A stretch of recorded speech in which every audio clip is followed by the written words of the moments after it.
there's been something missing from the Sonic the Hedgehog games, then you're in luck, because ladies and gentlemen, I am proud to introduce here today, the werehog. Go ahead and take a second to look at this handsome blue devil. Gorgeous, ain't he? Absolutely stunning. Unfortunately, I do have to move on with this review, but fear not, for if your goal is to spend a whole lot of time with the werehog, well, Sonic Unleashed has you covered. Indeed, this latest project from Sonic Team is one part traditional Sonic game, and what I mean by that are those intense, truly spectacular, zigzagging, loop-de-looping levels that we all love so much. And then, unfortunately, there are the werehog levels, and yes, I'm looking directly at you, Sonic with rabies. Now, I know you're all going to find this extremely difficult to believe, but Dr. Eggman is at it again. And you're not going to care because the convoluted storyline filled with Dark Gaia and the Chaos Emeralds and the splitting of the planet will absolutely not grab you. And yet, the production values, extremely high caliber, absolutely will. Here's a true fact. I looked this up on Wikipedia. Turns out the opening cinematic, phenomenal, stunning, crisp, clean, gorgeous. It's longer than every cinematic in every Nintendo game created in the last gajillion years. Combined. I just blew your mind, didn't I? Seriously though, there's nothing about this game that feels lazy or rushed. In fact, I think the opposite is true.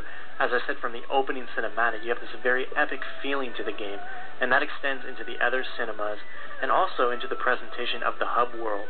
You navigate between each region using a virtual planet. You can see it here. And as you progress through the game, the planet begins to come together.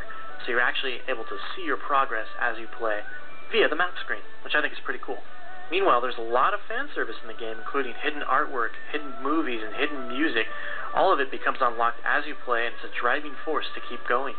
For as good as the hub world is, though, I don't like the villages. These house all of the character interactions, and the style is very 2D, almost Flash-esque, and it feels very pointless. You go to these villages, you interact with these characters, but they have nothing to say. And occasionally you'll get a valuable item, but for the most part, all these interactions are only in place as a means to extend gameplay time.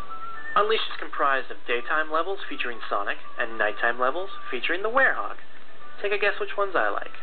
I think Sonic Team, with the help of Dimps, which helped design some of the daytime levels, has really gotten it right this time around.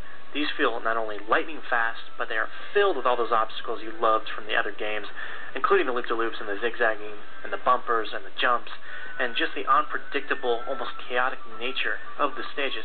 It's all there, and it's running very, very well. It feels very intense, very fast, and I think you're going to be very pleased. I think fans are also going to appreciate the shift in perspective that happens very seamlessly as you go. So you will be running in 3D, the camera will shift back, and you'll get a 2D viewpoint, one that harkens back to those classics. And another reason I like these stages so much is that all the obstructions that really interfered with the flow in previous games are gone. So rarely will Sonic come screeching to a halt after crashing into a wall that you only had a split second to see, or a set of spikes, or something like that. All that stuff is gone for the most part, and as a result, you can just run, and I love that. There's a good selection of daytime levels, but Sonic Team has found ways to enhance replay value by adding secondary goals. So, whereas the first time through you might simply have to reach the end of a level, the second time through you might have to collect a certain number of rings, and the third time you may have to beat a time limit. Still, you will find yourself under the moon more than you're under the sun, a truth made more disappointing because the werehog is so slow, and therefore the nighttime levels actually linger on. And I have really made a lot of jokes about the werehog, but let me be clear, it's not that this portion of the game is a complete and total failure. I don't think it is. It, however, feels nothing like a Sonic game. It's as if you took the jump component out of the Mario games, and I'm really curious as to why Sega forced this onto its fans. The gimmicky werehog levels are all about slow, clunky platforming and brawling. Get to an open area, brawl. Jump off a cliff, brawl. Get to another open area, brawl. Gates closed, brawl. Brawl, brawl, brawl, brawl, brawl, and it keeps going and going and going until you're praying, just absolutely praying for sunlight. Sadly, the Wii version of the game has very gimmicky controls attached to many of the werehog levels, but the good news is you can use the classic controller or the GameCube controller, and that will really save you. Sonic Unleashed really is one half amazing game and one half pointless gimmick.